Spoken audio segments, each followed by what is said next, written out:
Friends, welcome back to my channel Anaga forum. Friends, ಇವತ್ತು ನಾವು BMTC September 1, 2024 ನಡೀತಲ್ಲ ಆ ಪ್ರಶ್ನೆ ಪತ್ರಿಕೆಯನ್ನು ಇವತ್ತು ಸಾಲ್ವ್ ಮಾಡಲಿದ್ದೇವೆ. So let start with the first question. ಈ ಕೆಳಕಂಡ ಯಾವ ರಾಜ್ಯ ಅಥವಾ ರಾಜ್ಯಗಳಲ್ಲಿ ಪರಿಶಿಷ್ಟ ಜಾತಿಯವರಿಗೆ ಪಂಚಾಯಿತಿ ಸೀಟ್ನಲ್ಲಿ ಮೀಸಲಾತಿ ಅನ್ವಯಿಸುವುದಿಲ್ಲ ಅಂತ ಹೇಳ್ತಿದ್ದಾರೆ? ಅರುಣಾಚಲ ಪ್ರದೇಶ ಮತ್ತು ಅಸ್ಸಾಂ ಮತ್ತು ಅಸ್ಸಾಂ ಮತ್ತು ಮಣಿಪುರ ಅಂತ ಹೇಳಿ. ಸೊ ಫ್ರೆಂಡ್ಸ್, ಇಲ್ಲಿ ಎಲ್ಲಿ ಅಪ್ಲೈ ಆಗೋದಿಲ್ಲ ಅಂತಂದರೆ ಅರುಣಾಚಲ ಪ್ರದೇಶದಲ್ಲಿ. ಓಕೆ, ಯಾಕಂದರೆ ಅರುಣಾಚಲ ಪ್ರದೇಶದಲ್ಲಿ ಕಂಪ್ಲೀಟಾಗಿ ಇಂಡಿಜಿನಿಯಸ್ ಟ್ರೈಬಲ್ ಪೀಪಲ್ ಇದ್ದಾರೆ, ST ಪೀಪಲ್ ಇದ್ದಾರೆ, SC ಪೀಪಲ್ ಇಲ್ಲ. ಸೊ ಹಂಗಾಗಿ ಬಂದು ಇಲ್ಲಿ ಶೆಡ್ಯೂಲ್ ಕಾಸ್ಟ್ ಅಂದರೆ ಪರಿಶಿಷ್ಟ ಜಾತಿಯವರಿಗೆ ಪಂಚಾಯತ್ ಸೀಟ್ನಲ್ಲಿ ಮೀಸಲಾತಿ ಬರೋದಿಲ್ಲ. ಓಕೆ, ಸೊ ಅದಕ್ಕೋಸ್ಕರ ಏನು ಅಪ್ಲೈ ಮಾಡ್ತಾರೆ, ಕಾನ್ಸ್ಟಿಟ್ಯೂಷನಲ್ಲಿ ಆರ್ಟಿಕಲ್ 243M ಅಂತ ಹೇಳಿ ಆ್ಯಡ್ ಮಾಡ್ತಾರೆ. ಸೊ ಅದ್ರ ಪ್ರಕಾರ ಅರುಣಾಚಲ ಪ್ರದೇಶ ಏನಾಗುತ್ತೆ, ಈ ರಿಸರ್ವೇಷನ್ ಏನಿದೆ ಅಲ್ಲ ಅದರಿಂದ ಹೊರಗುಳಿಯುತ್ತೆ. ಸೊ ಹಂಗಾಗ್ಬಿಟ್ಟು ಇಲ್ಲಿ option A is a correct answer. Second question. ಇತ್ತೀಚೆಗೆ ಯಾವ ರಾಜ್ಯ ಸರ್ಕಾರವು ಸಾಮಾಜಿಕ ನ್ಯಾಯದ ಪ್ರತಿಮೆ ಎಂದು ಬಣ್ಣಿಸಲ್ಪಡುವ ಡಾಕ್ಟರ್ BR ಅಂಬೇಡ್ಕರ್ ಅವರ ವಿಶ್ವದ ಅತ್ಯಂತ ಎತ್ತರದ ಪ್ರತಿಮೆಯನ್ನು ಅನಾವರಣಗೊಳಿಸಿತು? ಓಕೆ ಫ್ರೆಂಡ್ಸ್, ಕರ್ನಾಟಕ, ಆಂಧ್ರ ಪ್ರದೇಶ್, ರಾಜಸ್ಥಾನ್ ಮತ್ತು ಉತ್ತರ ಪ್ರದೇಶ ಅಂತ ಕೊಟ್ಟಿದ್ದಾರೆ. ಇಲ್ಲಿ ಯಾವ ರಾಜ್ಯ ಈ ಪ್ರತಿಮೆಯನ್ನು ಅನಾವರಣಗೊಳಿಸುತ್ತೆ ಅಂದರೆ Andhra Pradesh. Okay, so next question. ಭಾರತದಲ್ಲಿ ಸಂಸತ್ತಿನ ಅಧಿವೇಶನಕ್ಕೆ ಸಂಬಂಧಿಸಿದಂತೆ ಈ ಕೆಳಗಿನ ಸರಿಯಾದ ಹೇಳಿಕೆಗಳನ್ನು ಆಯ್ಕೆ ಮಾಡಿ. ಹೇಳಿಕೆ 1, ಸಂಸತ್ತಿನ 2 ಅಧಿವೇಶನಗಳ ನಡುವಿನ ಗರಿಷ್ಠ ಹಂತವು 6 ತಿಂಗಳಿಗಿಂತ ಹೆಚ್ಚಿಗೆ ಇರಬಾರದು. ಹೌದು, ಸೊ 180 ಡೇಸ್ಗಿಂತ ಜಾಸ್ತಿ ಇರಬಾರ್ದು. ಹೇಳಿಕೆ 2, ಅಡ್ಜಾರ್ನ್ಮೆಂಟ್ ಸೈನ್ ಡಿ ಎಂದರೆ 1 ವಾರದ ಅವಧಿಗೆ ಸಂಸತ್ತಿನ ಅಧಿವೇಶನಗಳನ್ನು ಸ್ಥಗಿತಗೊಳಿಸುವುದು ಅಂತ ಹೇಳ್ತಿದ್ದಾರೆ. ಸೊ ಅಡ್ಜಾರ್ನ್ಮೆಂಟ್ ಸೈನ್ ಡಿ ಅಂತಂದರೆ ಅದು 1 ವಾರದ ಮಟ್ಟಿಗೆ ಅಲ್ಲ, ಅದು ಇನ್ಡೆಫಿನೆಟ್ ಪೀರಿಯಡ್ ಆಗಿ ಸೊ ಮುಂದಕ್ಕೆ ಹಾಕ್ತಾರೆ. ಹಾಗಾಗ್ಬಿಟ್ಟು ಇದು ಹೇಳಿಕೆ 2 ತಪ್ಪು. ಇಲ್ಲಿ ಸರಿಯಾದ ಉತ್ತರ ಬಂದ್ಬಿಟ್ಟು ಹೇಳಿಕೆ 1 ಸರಿ, ಹೇಳಿಕೆ 2 ತಪ್ಪು. Next question. ಈ ಕೆಳಕಂಡ ಭಾರತದ ಯಾವ ಪ್ರಧಾನಮಂತ್ರಿ ಅಥವಾ ಪ್ರಧಾನಮಂತ್ರಿಗಳು ಅವಿಶ್ವಾಸ ನಿರ್ಣಯದ 1 ಮತದಿಂದ ಸೋಲುಂಡರು? ಸೊ ಇಲ್ಲಿ HD ದೇವೇಗೌಡ ಅವರು, ಮೊರಾರ್ಜಿ ದೇಸಾಯಿ ಅವರು, VP ಸಿಂಗ್ ಮತ್ತು ಅಟಲ್ ಬಿಹಾರಿ ವಾಜಪೇಯಿ ಅವರು. ಕೆಳಗೆ ನೀಡಿರೋ ಕೋಡ್ಗಳನ್ನು ಬಳಸಿಕೊಂಡು ಸರಿಯಾದ ಉತ್ತರವನ್ನು ಆಯ್ಕೆ ಮಾಡಿ. ಫ್ರೆಂಡ್ಸ್, ಇಲ್ಲಿ ಯಾರು 1 ಮತದಿಂದ ಸೋಲುಂಡ್ರು ಅಂದರೆ ಡಿ, ಅಟಲ್ ಬಿಹಾರಿ ವಾಜಪೇಯಿ ಅವರು. ಫ್ರೆಂಡ್ಸ್, ಮಿಡ್ 1999ರಲ್ಲಿ ವಾಜಪೇಯಿ ಅವರ ಸರ್ಕಾರ ಜಸ್ಟ್ ಬರೀ 13 ತಿಂಗಳಷ್ಟೇ ಇರುತ್ತೆ. ಸೊ ಆ ಮೂಮೆಂಟಲ್ಲಿ ಏನಾಗುತ್ತೆ, ಆಲ್ ಇಂಡಿಯಾ ಅಣ್ಣಾ ದ್ರಾವಿಡ ಮುನ್ನೇರತ್ನಂ ಕಜಗಂ ಅಂದರೆ AIADMK ಏನಿದೆ ಅಲ್ಲ, AIADMK ಅಂದರೆ ಜಯಲಲಿತಾ ಅವ್ರೇನು ಮಾಡ್ತಾರೆ, ಸಪೋರ್ಟ್ ಹಿಂದಕ್ಕೆ ತಗೋತಾರೆ. ಸೊ ಆ ಮೂಮೆಂಟಲ್ಲಿ ಒಂದು ಸಿಂಗಲ್ ವೋಟಿಂದ ಅವರು ಅಂದರೆ ಅಟಲ್ ಬಿಹಾರಿ ವಾಜಪೇಯಿ ಅವರು ಸೋಲುಣ್ತಾರೆ, ಅಂದರೆ 17 ಏಪ್ರಿಲ್ 1999ರಂದು.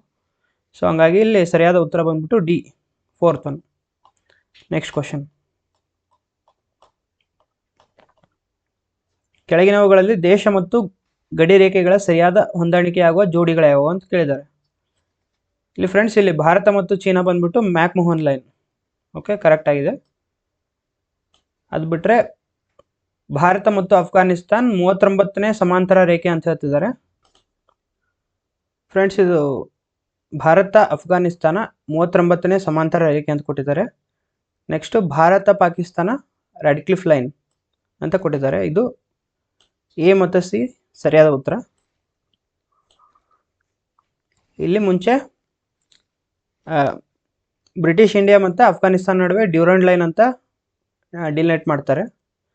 ಅದು ಬಿಟ್ಟರೆ ಇಲ್ಲಿ 38th ಪ್ಯಾರಲಲ್ ಲೈನ್ ಬರುತ್ತೆ, ಕೊರಿಯನ್ ಡಿವೈಡ್ ಮಾಡುತ್ತೆ.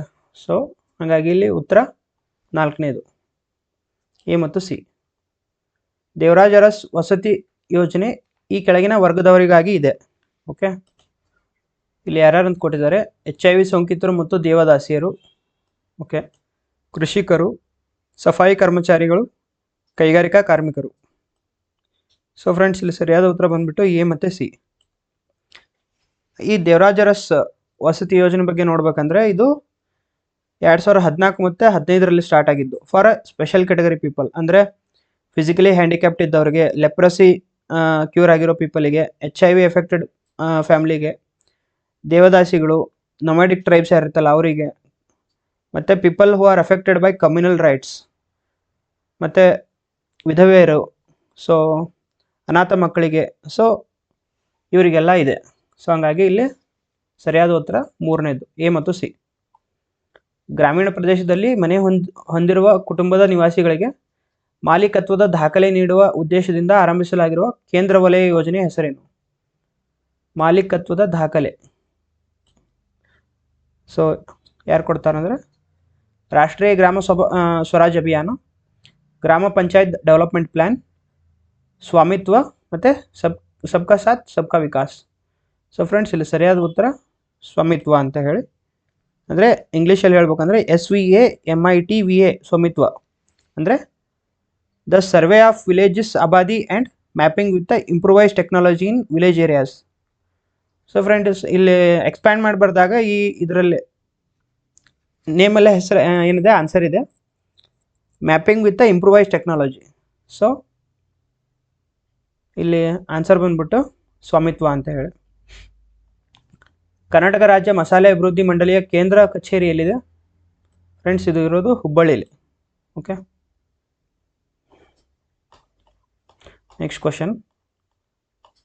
ಹಣಕಾಸು ಇಲಾಖೆ 2023ರಲ್ಲಿ ಜಾರಿಗೆ ತಂದ ಮಹಿಳಾ ಸಮ್ಮಾನ್ ಅನ್ನೋ ಪ್ರಮಾಣ ಪತ್ರದ ಕಾಲಾವಧಿ ಎಷ್ಟು? ಓಕೆ, ಸೊ ಮಹಿಳಾ ಸಮ್ಮಾನ್ ಸೇವಿಂಗ್ ಸರ್ಟಿಫಿಕೇಟ್ ಅಂತ ಹೇಳಿ ಗೌರ್ಮೆಂಟ್ ಏನು ಮಾಡುತ್ತೆ, ಪ್ರೊವೈಡ್ ಮಾಡುತ್ತೆ.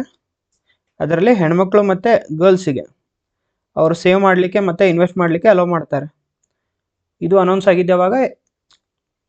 ಬಜೆಟ್ 2023ರಲ್ಲಿ ಅನೌನ್ಸ್ ಆಗಿದ್ದು. ಸೊ ಅದು 2 ವರ್ಷದ ಟೈಮ್ ಪೀರಿಯಡಿಗೆ ಕೊಡ್ತಾರೆ ಅವರು. ಓಕೆ, ಸೊ ಇದರಲ್ಲಿ ಇಂಟ್ರೆಸ್ಟ್ ರೇಟ್ ಬಂದ್ಬಿಟ್ಟು ಅರೌಂಡ್ 7.5% ಇರುತ್ತೆ. ಸೊ ಫ್ರೆಂಡ್ಸ್ ಇದರಲ್ಲಿ 1000ಇಂದ ಅಪ್ ಟು 2 ಲ್ಯಾಕ್ವರೆಗೂ ಡೆಪಾಸಿಟ್ ಮಾಡ್ಬೋದು. ಮತ್ತು ಇದ್ರ ಮ್ಯಾಚುರಿಟಿ ಪೀರಿಯಡ್ ಬಂದ್ಬಿಟ್ಟು 2 ವರ್ಷ. Okay, next question. ಭೂಮಿಯ ಭೂಮಧ್ಯ ರೇಖೆಯಲ್ಲಿ ಒಬ್ಬ ಹುಡುಗ 40 kg ಇದ್ದಾನೆ. ಅವನು ಉತ್ತರ ಧ್ರುವದ ಕಡೆಗೆ ಚಲಿಸಲು ಆರಂಭಿಸಿದರೆ ಅವನ ತೂಕ ಏನು ಹೇಳ್ತಿದ್ದಾರೆ ಇಲ್ಲಿ? ಕಡಿಮೆ ಆಗುತ್ತಾ, ಅಷ್ಟೇ ಇರುತ್ತಾ, ಅಥವಾ ಜಾಸ್ತಿ ಆಗುತ್ತಾ, ಅಥವಾ ಆರಂಭದಲ್ಲಿ ಕಡಿಮೆ ಆಗುತ್ತದೆ ನಂತರ ಹೆಚ್ಚಾಗುತ್ತದೆ? ಸೊ ಫ್ರೆಂಡ್ಸ್ ಇದರಲ್ಲಿ ಸರಿಯಾದ ಉತ್ತರ ಬಂದ್ಬಿಟ್ಟು ಇದು ಹೆಚ್ಚಾಗ್ತಾ ಹೋಗುತ್ತೆ. ಫ್ರೆಂಡ್ಸ್ ವಿಜ್ಞಾನದಲ್ಲಿ ಆಲ್ರೆಡಿ ನೀವು ನೋಡೇ ಇರ್ತೀರ, ವೇಟ್ ಅಂದರೆ weight is equal to mass into gravitation ಅಂತ ಅರ್ಥ. ಓಕೆ, ಸೊ ಯಾವಾಗ ಗ್ರಾವಿಟೇಷನ್ ಜಾಸ್ತಿ ಆಗ್ತಾ ಹೋಗುತ್ತೆ ಅಂದರೆ ನೀವು ಭೂಮಿಯ ಭೂಮಧ್ಯ ರೇಖೆಯಿಂದ ಉತ್ತರ ಧ್ರುವದ ಕಡೆಗೆ ಹೊಂಟ್ರೆ, ಅಂದರೆ ಇಕ್ವೇಟರಿಂದ ಪೋಲಾರ್ ರೀಜನ್ ಕಡೆಗೆ ಹೊಂಟ್ರೆ, ಆವಾಗ ಗ್ರಾವಿಟೇಷನ್ ಏನಾಗುತ್ತೆ, ಜಾಸ್ತಿ ಆಗ್ತಾ ಹೋಗುತ್ತೆ.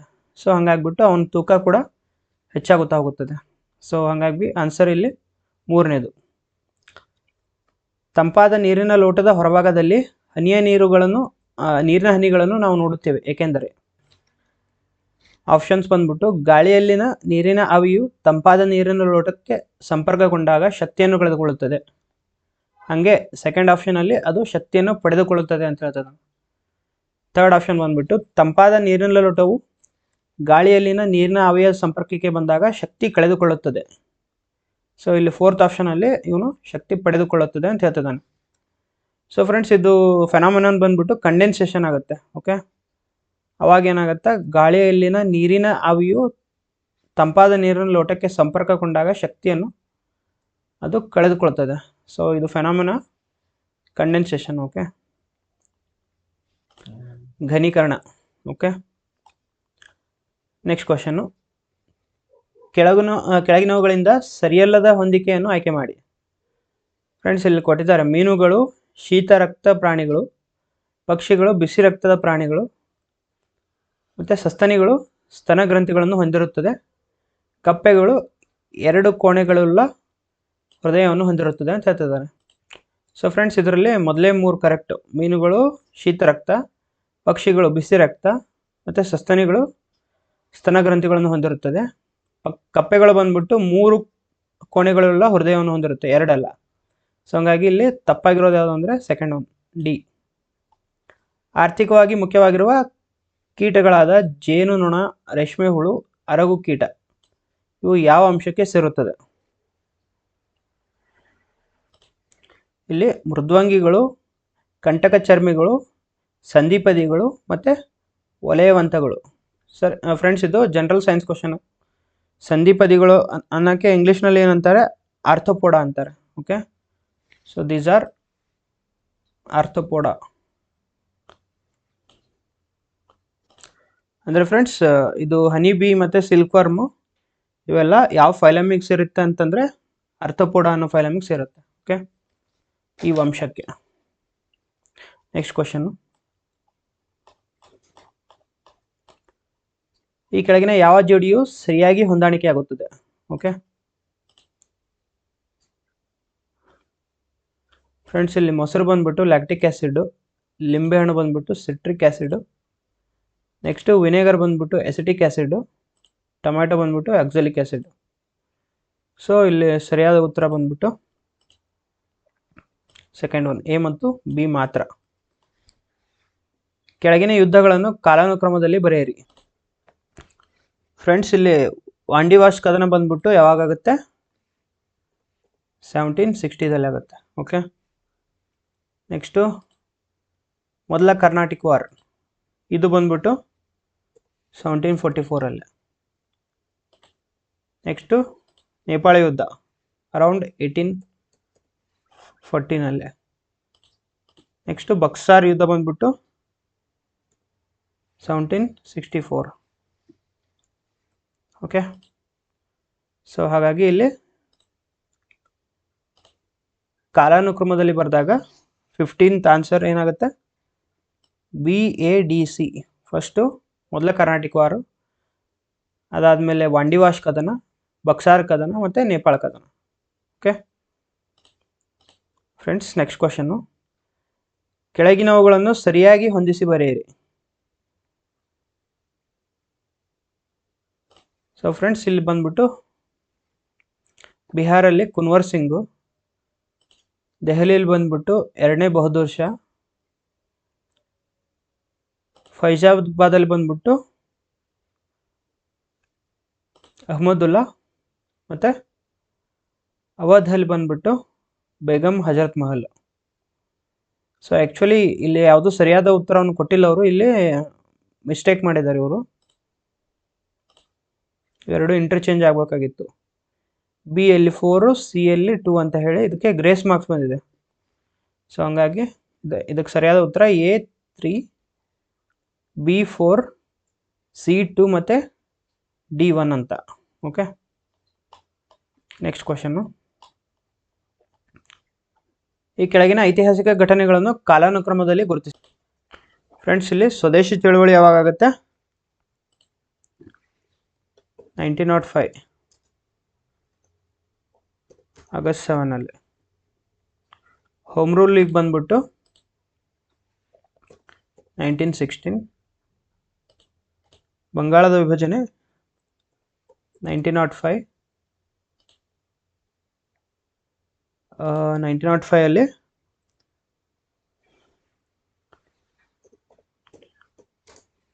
ಜುಲೈ 16. ನೆಕ್ಸ್ಟು ಸೂರತ್ ವಿಭಜನೆ ಆಗೋದು 1907. ಸೊ ಹಾಗಾಗಿ ಇಲ್ಲಿ ಸರಿಯಾದ ಉತ್ತರ CADB, ಫಸ್ಟ್ ಒನ್. ಈ ಕೆಳಗಿನವರುಗಳಲ್ಲಿ ಯಾರು ಮಂದಗಾಮಿ ನಾಯಕರಾಗಿರಲಿಲ್ಲ ಅಂತ ಕೇಳ್ತಾರೆ. ಇಲ್ಲಿ ಬಂದ್ಬಿಟ್ಟು ಗೋಪಾಲಕೃಷ್ಣ ಗೋಖಲೆ, ಫಿರೋಜ್ ಶಾ ಮೆಹ್ತಾ ಇವರೆಲ್ಲ ಮಂದಗಾಮಿ. ಸುರೇಂದ್ರನಾಥ್ ಬ್ಯಾನರ್ಜಿ, ಆನಂದ್ ಮೋಹನ್ ಬೋಸು, ದಾದಾಬಾಯಿ ನವರೋಜಿ ಮತ್ತು MG ನಾರಾಯಣ್. ಸೊ ಇವರೆಲ್ಲ ಮಾಡ್ರೇಟ್ ಲೀಡರ್ಸ್ ಆಗಿದ್ದರು. ಇಲ್ಲಿ ಮಾಡ್ರೇಟ್ ಅಲ್ಲದವರು ಯಾರು ಅಂತ ಕೇಳಿದರೆ ಇಲ್ಲಿ ಬಿಪಿನ್ ಚಂದ್ರಪಾಲ್ ಮತ್ತು ಸುಭಾಷ್ ಚಂದ್ರ ಬೋಸ್ ಅವರು. ಓಕೆ, ಸರಿಯಾದ ಜೋಡಿಯನ್ನು ಗುರುತಿಸಿ. ಸೊ ಚೋಳ ಹುಲಿ, ಚೇರ ಮೀನು, ಪಾಂಡ್ಯ ನಂದಿ, ಪಲ್ಲವ ವರಾಹ ಅಂತ ಕೇಳಿದ್ದಾರೆ ಅವರು. ಸೊ ಫ್ರೆಂಡ್ಸ್, ಇಲ್ಲಿ ಚೋಳ ಬಂದ್ಬಿಟ್ಟು ಹುಲಿ ಅವರ ಲಾಂಛನ ಸರಿಯಾಗಿದೆ. ಅದು ಬಿಟ್ಟರೆ ಚೇರು ಲಾಂಛನ ಇದಲ್ಲ, ಬೋ ಮತ್ತು ಯಾರು ಅಂದರೆ ಬಿಲ್ಲು ಮತ್ತು ಬಾಣದ ಗುರುತಿರುತ್ತೆ. ಸೊ ಹಂಗಾಗಿ ಇದು ತಪ್ಪು. ನೆಕ್ಸ್ಟು ಪಾಂಡ್ಯರದ್ದು ಬಂದ್ಬಿಟ್ಟು ಮೀನು. ನೆಕ್ಸ್ಟು ಪಲ್ಲವರದ್ದು ಬಂದ್ಬಿಟ್ಟು ಸಿಂಹ ಮತ್ತು ನಂದಿ. ಓಕೆ, ವರಾಹ ಅಲ್ಲ. ಸೊ ಹಂಗಾಗಿ ಇಲ್ಲಿ ಫ್ರೆಂಡ್ಸ್ ಸರಿಯಾದ ಉತ್ತರ ಬರೀ ಎ ಮಾತ್ರ, ಚೋಳರದು ಹುಲಿ. ದಕ್ಷಿಣ ಭಾರತದಲ್ಲಿ ವಿಜಯನಗರ ಮತ್ತು ಬಹುಮನಿ ಸುಲ್ತಾನ್ ಮನೆತನಗಳು ಸ್ಥಾಪನೆಯಾದಾಗ ದೆಹಲಿಯನ್ನು ಆಳುತ್ತಿದ್ದ ಸುಲ್ತಾನ ಯಾರು? ಸೊ ಫ್ರೆಂಡ್ಸ್ ಇಲ್ಲಿ ವಿಜಯನಗರ ಸಾಮ್ರಾಜ್ಯ ಸ್ಥಾಪನೆಯಾಗಿದ್ದ ಯಾವಾಗ? 1337 ಅರೌಂಡ್. ನೆಕ್ಸ್ಟು ಬಹುಮನಿ ಸುಲ್ತಾನೇಟ್ ಅಂದರೆ ಎಕ್ಸಾಕ್ಟ್ 10 ಇಯರ್ಸ್ ಆದಮೇಲೆ 1347. ಸೊ ಆ ಮೂಮೆಂಟಲ್ಲಿ ದೆಹಲಿಯಲ್ಲಿ ಆಳ್ವಿಕೆ ಮಾಡ್ತಿದ್ದವ್ರು ಯಾರು ಅಂದರೆ ಮೊಹಮ್ಮದ್ ಬಿನ್ ತುಘಲಕ್ ಅವರು. ಓಕೆ, ನೆಕ್ಸ್ಟು ಹುಯೆನ್ ಭೇಟಿ ನೀಡಿದ ಈ ಸ್ಥಳದಲ್ಲಿ ಪಲ್ಲವ ಅರಸ ನರಸಿಂಹವರ್ಮ ಅವರೇನು ಮಾಡ್ತಾರೆ? ವಿಜಯಸ್ತಂಭ ಸ್ಥಾಪಿಸಿ ವಾತಾಪಿಕೊಂಡ ಎಂಬ ಬಿರುದನ್ನು ಪಡೆದುಕೊಂಡರು. ಸೊ ಎಲ್ಲಿ? ಕಂಚಿ, ಬದಾಮಿ, ನಳಂದ, ಕನೌಜಲ್ಲಿ. ಸೊ ಅಬೇಸ್ಲಿ ವಾತಾಪಿಕೊಂಡ ಬದಾಮಿಯಲ್ಲಿ ಬರುತ್ತೆ. ಸಾರಿ, ವಾತಾಪಿ ಅನ್ನೋದು ಬದಾಮಿಯ ಏನಾಗಿತ್ತು? ಬದಾಮಿಯ ರಾಜಧಾನಿ. ಓಕೆ, ವಾತಾಪಿ. ಸೊ ಏನಾಗುತ್ತೆ? ನರಸಿಂಹವರ್ಮ ಪಲ್ಲವ ಅರಸ ನರಸಿಂಹವರ್ಮ ಏನು ಮಾಡ್ತಾನೆ ಫ್ರೆಂಡ್ಸ್? ನರಸಿಂಹವರ್ಮ ಎರಡನೇ ಪುಲಕೇಶಿ ಅಂದರೆ ಇಮ್ಮಡಿ ಪುಲಕೇಶಿಯನ್ನು ಸೋಲಿಸಿ ವಾತಾಪಿಕೊಂಡ ಎಂಬ ಬಿರುದನ್ನು ಪಡೆದುಕೊಳ್ತಾನೆ. ಸೊ ಇದು ಬದಾಮಿ.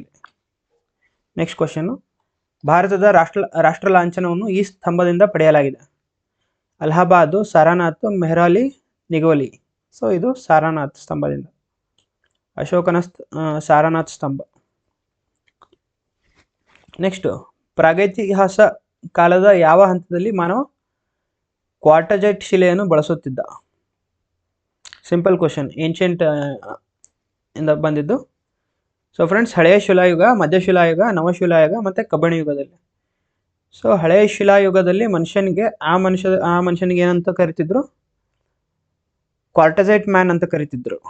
ಸೊ ಅಂದರೆ ಅವನು ಕ್ವಾರ್ಟಜೈಟ್ ಶಿಲೆಯನ್ನು ಬಳಸ್ತಿದ್ದ, ಹಾಗಾಗಿ ಕ್ವಾರ್ಟಜೈಟ್ ಮ್ಯಾನ್ ಅಂತಿದ್ರು. ಹಾಗಾಗಿ ಸರಿಯಾದ ಉತ್ತರ ಹಳೆಯ ಶಿಲಾಯುಗ. ಈ ಕೆಳಗಿನ ಹೇಳಿಕೆಗಳನ್ನು ಪರಿಗಣಿಸಿ. ಉತ್ತರ ಮೇರೂರು ವೈಕುಂಠ ದೇವಸ್ಥಾನದ ಗೋಡೆಯ ಮೇಲೆ 2 ಶಾಸನಗಳಿವೆ. ಓಕೆ, ಹೌದು. ಮೊದಲ ಶಾಸನ ಗ್ರಾಮ ಸಭೆಯ ನೀತಿ ನಿಯಮ ಒಳಗೊಂಡಿದೆ, ಮತ್ತು ಎರಡನೇದ್ದು ಶಾಸನ ಸುಧಾರಿತ ನೀತಿ ನಿಯಮ ಒಳಗೊಂಡಿದೆ. ಸೊ ಫ್ರೆಂಡ್ಸ್, ಇಲ್ಲಿ ಎರಡೂ ಸರಿಯಾದ ಉತ್ತರ. ಓಕೆ, ನೆಕ್ಸ್ಟು, ಪ್ರಸ್ತುತ ಈ ಕೆಳಕಂಡವುಗಳಲ್ಲಿ ಯಾವುದು ಮೂಲಭೂತ ಹಕ್ಕಲ್ಲ ಅಂತ ಕೇಳ್ತಿದ್ದಾರೆ. ಹಕ್ಕಲ್ಲದಿರೋದು ಯಾವುದು? ಸೊ ಫ್ರೆಂಡ್ಸ್, ವಾಕ್ ಮತ್ತು ಅಭಿವ್ಯಕ್ತಿ ಸ್ವಾತಂತ್ರ್ಯ ಆರ್ಟಿಕಲ್ 19 ಬರುತ್ತೆ. ಅಕ್ರಮ ಬಂಧನದ ವಿರುದ್ಧ ರಕ್ಷಣೆ ಆರ್ಟಿಕಲ್ 22. ನೆಕ್ಸ್ಟ್ ಬಂದ್ಬಿಟ್ಟು ಆತ್ಮಸಾಕ್ಷಿಗೆ ಸರಿ ಎನಿಸಿದ ಧರ್ಮ ಅನುಸರಿಸುವುದು. Okay, so article 25. So next, ಆಸ್ತಿಯನ್ನು ಹೊಂದುವುದು ಬಂದ್ಬಿಟ್ಟು ಇದು ಮುಂಚೆ ಮೂಲಭೂತ ಹಕ್ಕಿತ್ತು 31ರಲ್ಲಿ ಆರ್ಟಿಕಲ್ 31. ಅದನ್ನೇನು ಮಾಡ್ತಾರೆ? ತೆಗೆದುಬಿಟ್ಟು ಆರ್ಟಿಕಲ್ 300 ಎದಲ್ಲಿ ಆ್ಯಡ್ ಮಾಡ್ತಾರೆ. ಸೊ ಹಾಗಾಗಿ ಇದರಲ್ಲಿ ಬಂದ್ಬಿಟ್ಟು ಸರಿಯಾದ ಉತ್ತರ ಮೂಲಭೂತ ಹಕ್ಕು ಅಲ್ಲದೆ ಇರೋದು ಆಸ್ತಿ ಹಕ್ಕು. ಓಕೆ ಫ್ರೆಂಡ್ಸ್, ನಾವು ಇಲ್ಲಿವರೆಗೂ 25 ಕ್ವಶನ್ ಸಾಲ್ವ್ ಮಾಡಿದ್ದೀವಿ. ಸೊ ಇನ್ನೂ ನೆಕ್ಸ್ಟ್ ಕ್ವಶನ್ಸನ್ನು ನಾನು ಇನ್ನೊಂದು ಸೀರೀಸಲ್ಲಿ ಮಾಡ್ತೀನಿ ಮುಂಬರುವ ವಿಡಿಯೋಗಳಲ್ಲಿ. ಸೊ ಫ್ರೆಂಡ್ಸ್, ಈ ವಿಡಿಯೋ ಏನಾದರೂ ನಿಮಗೆ ಇಷ್ಟ ಆಗಿದ್ದರೆ ಲೈಕ್ ಮಾಡಿ, ಶೇರ್ ಮಾಡಿ, ಸಬ್ಸ್ಕ್ರೈಬ್ ಮಾಡಿ. ಓಕೆ, ಧನ್ಯವಾದಗಳು.